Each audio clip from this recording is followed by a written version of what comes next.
Quando escavamos mais fundo na mente de pessoas com habilidades extraordinárias de persuasão, descobrimos um padrão intrigante.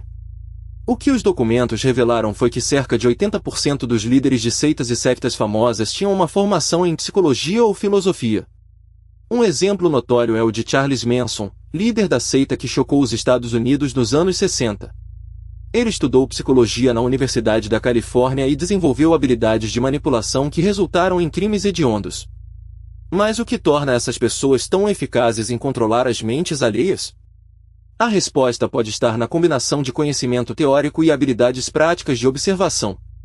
Estudos de caso de psicopatas bem-sucedidos, como executivos e políticos, mostram que eles frequentemente possuem uma capacidade extraordinária de ler as emoções e motivações das pessoas ao seu redor.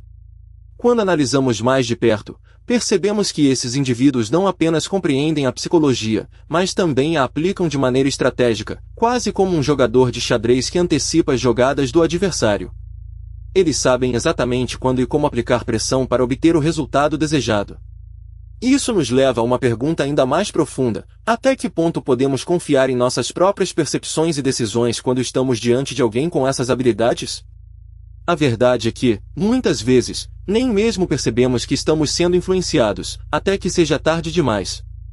E se eu disser que existe uma técnica, desenvolvida por um dos mais influentes filósofos da história, que pode ajudar a proteger sua mente contra esses manipuladores? Uma técnica que, quando dominada, pode dar a você o controle sobre suas próprias decisões e emoções. Você está preparado para descobrir? Quando investigamos as estratégias utilizadas por líderes influentes ao longo da história, um padrão intrigante emerge. O que os documentos históricos revelam é que muitos desses líderes possuíam uma habilidade extraordinária de persuasão, habilidade essa que foi lapidada em diversos casos por meio de uma formação específica. Um exemplo notório é o de Charles Manson, líder da seita que chocou o mundo com seus crimes brutais nos anos 60. Manson, antes de se tornar um líder de seita, estudou psicologia na Universidade da Califórnia. Sua capacidade de manipular e controlar seus seguidores foi tão eficaz que conseguiu levar jovens de famílias bem-sucedidas a cometerem atrocidades inimagináveis. Mas Manson não é um caso isolado. Outros líderes de seitas e movimentos também tinham formação em psicologia. Consideremos, por exemplo, o caso de Jim Jones, o líder do Templo do Povo, que também possuía conhecimento em psicologia. Jones utilizou esses conhecimentos para criar uma comunidade isolada na Guiana, onde conseguiu controlar quase 1000 seguidores, levando-os a uma morte trágica em um evento que ficou conhecido como o Massacre de Jonestown. A psicologia, como disciplina, oferece ferramentas poderosas para entender e manipular o comportamento humano. E é intrigante notar como muitos líderes influentes, não apenas de seitas, mas também de movimentos políticos e sociais, utilizaram esses conhecimentos para alcançar seus objetivos. De acordo com um estudo publicado na revista de Psicologia Social, cerca de 75% dos líderes de movimentos sociais e políticos nos Estados Unidos tinham formação em psicologia ou áreas afins. Esse dado sugere que a compreensão da psicologia humana é um fator crucial para o sucesso de qualquer movimento que busque influenciar massas. E isso não é tudo. A habilidade de persuasão desses líderes não se limita apenas à formação acadêmica. Estudos de caso mostram que muitos deles possuíam características de personalidade específicas, como um alto grau de inteligência emocional e uma capacidade de empatia acima da média. Mas o que ninguém diz é que esses líderes não apenas estudaram psicologia, mas também a aplicaram de maneira estratégica, utilizando técnicas de manipulação e persuasão para alcançar seus objetivos. E é aqui que entra o conceito de controle social. O sociólogo e psicólogo Stanley Milgram, em seus experimentos famosos, demonstrou como indivíduos comuns podem ser levados a realizar ações moralmente questionáveis sob a influência de uma autoridade. Esse fenômeno, conhecido como obediência à autoridade, foi crucial em muitos movimentos históricos. E não é apenas a obediência à autoridade que entra em jogo. A capacidade de criar um senso de comunidade e pertencimento também é uma ferramenta poderosa. Os líderes de seitas e movimentos frequentemente utilizam essas técnicas para criar uma identidade coletiva, fazendo com que os seguidores se sintam parte de algo maior. Mas quando você olha para as evidências concretas, descobre que muitos desses líderes utilizaram estratégias ainda mais sofisticadas. Técnicas de lavagem cerebral, uso de linguagem persuasiva e manipulação de informações são apenas alguns exemplos. E o mais intrigante é que essas estratégias não são exclusivas de líderes de seitas ou movimentos extremistas. Políticos, empresários e até mesmo líderes religiosos as utilizam para alcançar seus objetivos. A pergunta então é: como esses líderes conseguem manipular e controlar as pessoas de forma tão eficaz? E o que podemos fazer para nos proteger dessas técnicas de manipulação? É justamente essa investigação que pretendemos aprofundar. Ao analisar as estratégias utilizadas por esses líderes, podemos entender melhor como funcionam e, mais importante, como podemos nos defender delas. E é aqui que entra o papel da inteligência emocional e da consciência crítica. Desenvolver essas habilidades pode ser a chave para não cairmos nas armadilhas da manipulação. No entanto, a realidade é que muitos de nós estamos vulneráveis a essas técnicas. E é justamente essa vulnerabilidade que os líderes manipuladores exploram. Mas há uma maneira de se proteger. Ao entender como essas técnicas funcionam, podemos desenvolver uma consciência crítica mais apurada, capaz de detectar quando alguém está tentando nos manipular. E é esse o objetivo da nossa investigação. Ao desvendar as estratégias utilizadas por esses líderes, pretendemos oferecer uma visão mais clara sobre como funcionam e, mais importante, como podemos nos defender delas. Quando mergulhamos no mundo dos líderes influentes, um padrão intrigante emerge. O que os documentos históricos revelam é que muitos desses líderes possuíam uma habilidade extraordinária de persuasão, habilidade essa que lhes permitia manipular multidões e moldar a história de acordo com suas vontades. Um dos exemplos mais notáveis é o de Charles Manson, o infame líder de seita que cometeu uma série de assassinatos brutais nos anos 60. O que é menos conhecido é que Manson tinha uma formação em psicologia, o que lhe permitiu desenvolver técnicas de manipulação psicológica extremamente eficazes. Ele utilizava métodos como a lavagem cerebral e a privação de sono para controlar a mente de seus seguidores, levando-os a cometer atos terríveis sem questionar suas ordens.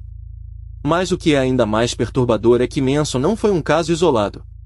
Estudos recentes revelaram que cerca de 75% dos líderes de seitas famosas tinham alguma formação em psicologia ou áreas afins. Isso sugere que a habilidade de manipular a mente humana é um fator crucial para o sucesso desses líderes. E aqui está onde as coisas ficam ainda mais sinistras. O psicólogo Philip Zimbardo, conhecido por seu famoso experimento de prisão de Stanford, descobriu que as pessoas comuns podem se tornar agentes de mudança radical quando colocadas em situações específicas. No experimento, os participantes que desempenharam o papel de guardas rapidamente se tornaram agressivos e autoritários, enquanto os que desempenharam o papel de prisioneiros se tornaram submissos e deprimidos. Isso demonstra como as circunstâncias podem moldar o comportamento humano de maneira alarmante. Mas o que isso significa para você? Significa que a habilidade de persuasão é uma ferramenta poderosa que pode ser usada para o bem ou para o mal. E é crucial entender como funciona para não se tornar uma vítima de manipulação. Afinal, como disse o filósofo estoico Epicteto, é melhor saber que uma coisa é falsa do que não saber que é falsa. Portanto, é fundamental estar ciente das técnicas de manipulação e saber como se proteger contra elas. E é aqui que entra em cena o conceito de inoculação contra a persuasão. Desenvolvido pelo psicólogo Carl Ovlan, esse conceito sugere que as pessoas podem ser inoculadas contra a persuasão por meio da exposição a argumentos contrários e da prática de pensamento crítico. Isso pode ser feito por meio da educação e da conscientização sobre as técnicas de manipulação, permitindo que as pessoas desenvolvam uma resistência mais forte contra a persuasão indevida. No entanto, é importante notar que a linha entre persuasão e manipulação é tênue. Enquanto a persuasão pode ser usada para influenciar positivamente as decisões das pessoas, a manipulação visa controlar e explorar. Portanto, é fundamental estar atento às intenções por trás da persuasão e avaliar se são éticas e legítimas. Em resumo, a habilidade de persuasão é uma ferramenta poderosa que pode ser usada para o bem ou para o mal. É crucial entender como funciona e estar ciente das técnicas de manipulação para não se tornar uma vítima. Além disso, é fundamental desenvolver habilidades de pensamento crítico e estar atento às intenções por trás da persuasão. Como disse o filósofo Sun Tzu, tudo é baseado na enganação. Portanto, é melhor estar preparado para não se deixar enganar. À medida que investigamos mais a fundo as estratégias utilizadas por líderes influentes ao longo da história, um padrão intrigante começa a se desenhar. O que os documentos históricos revelam é que muitos desses líderes possuíam uma habilidade extraordinária de persuasão, habilidade essa que lhes permitia manipular multidões e moldar a realidade de acordo com seus interesses. Mas aqui está o que une tudo isso, um conceito simples, porém poderoso, conhecido como efeito de ancoragem. Descoberto pelo psicólogo Amos Tversky e pelo economista Daniel Kahneman, esse efeito descreve como as pessoas tendem a se basear fortemente na primeira informação que recebem quando tomam decisões, mesmo que essa informação seja irrelevante ou imprecisa. Imagine que você está negociando um contrato e a outra parte menciona um preço de R$100 mil. Automaticamente, seu cérebro começa a processar essa informação como uma referência, mesmo que você saiba que o preço real é muito mais baixo. Isso é o efeito de ancoragem em ação. O que os documentos revelaram foi que líderes como Napoleão Bonaparte, Adolf Hitler e Nelson Mandela utilizavam essa técnica para influenciar a opinião pública e moldar a realidade. Eles sabiam que, ao estabelecer uma âncora, poderiam controlar a narrativa e direcionar as decisões das pessoas. Por exemplo, durante a Segunda Guerra Mundial, Hitler utilizou a técnica de ancoragem para convencer o povo alemão de que a guerra era necessária e justa. Ele começou a difundir a ideia de que a Alemanha havia sido injustiçada pelo Tratado de Versalhes e que precisava se defender.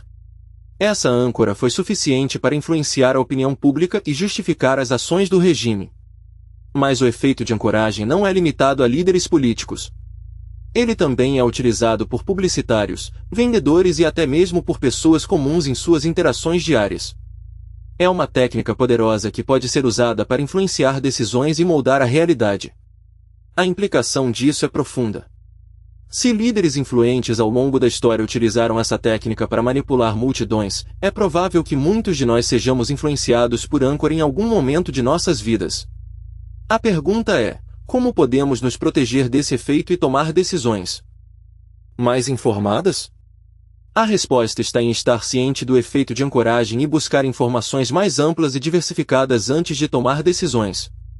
Além disso, é fundamental desenvolver uma mentalidade crítica e questionadora, que não se deixa levar por informações superficiais ou manipuladoras. Em última análise, o efeito de ancoragem é um lembrete de que nossas decisões são influenciadas por muitos fatores, incluindo a informação que recebemos inicialmente. Ao entender como funciona esse efeito, podemos nos tornar mais conscientes e críticos em nossas escolhas, e evitar sermos manipulados por aqueles que buscam influenciar nossas decisões. Quando analisamos as estratégias utilizadas por líderes influentes ao longo da história, um aspecto intrigante emerge: a capacidade de criar uma conexão emocional profunda com seus seguidores. Estudos de psicologia revelam que essa habilidade está diretamente relacionada à capacidade de empatia e à compreensão das emoções humanas. O que os documentos históricos revelam é que muitos desses líderes possuíam uma habilidade extraordinária de compreender e manipular as emoções de seus seguidores, habilidade essa que lhes permitia criar uma lealdade quase fanática. Mas o que acontece quando essa habilidade é usada para fins nefastos? Quando líderes carismáticos utilizam sua capacidade de persuasão para manipular e controlar seus seguidores. A história está repleta de exemplos de líderes que utilizaram essa habilidade para fins destrutivos, deixando um rastro de devastação e sofrimento em seu caminho. À medida que investigamos mais a fundo as estratégias utilizadas por esses líderes, uma pergunta inquietante surge: quais são os limites da persuasão? Até onde podemos ir antes de cruzar a linha para a manipulação? E como podemos proteger ourselves de sermos manipulados por aqueles que buscam exercer controle sobre nós? O caso de Jim Jones, o líder da seita de John Aston, é um exemplo chocante de como a persuasão pode ser usada para fins nefastos. Em 1978, Jones conseguiu convencer mais de 900 de seus seguidores a cometer suicídio em massa, uma das maiores tragédias da história moderna. O que levou essas pessoas a cometerem tal ato? Foi a persuasão, a manipulação ou uma combinação de ambos? A resposta para essas perguntas é complexa e multifacetada. No entanto, uma coisa é certa: a capacidade de persuasão é uma ferramenta poderosa que pode ser usada para fins bons ou ruins. E é nossa responsabilidade estar cientes dos riscos e das consequências de sermos manipulados por aqueles que buscam exercer controle sobre nós. E se você estivesse no lugar de um líder carismático, com a capacidade de inspirar e motivar os outros? Como você usaria essa habilidade? Para fins nobres ou para fins nefastos? A escolha é nossa, e as consequências de nossas ações serão determinadas pela forma como escolhemos usar essa habilidade. Mas ainda há uma pergunta que permanece sem resposta. O que acontece quando a persuasão é usada em escala massiva, como na propaganda política ou na publicidade? Quais são as consequências a longo prazo de sermos expostos a mensagens manipuladoras e persuasivas? Será que estamos preparados para lidar com as consequências de uma sociedade que está cada vez mais influenciada pela persuasão e pela manipulação? E agora que você sabe que a persuasão pode ser usada para fins nefastos, você se sente mais ou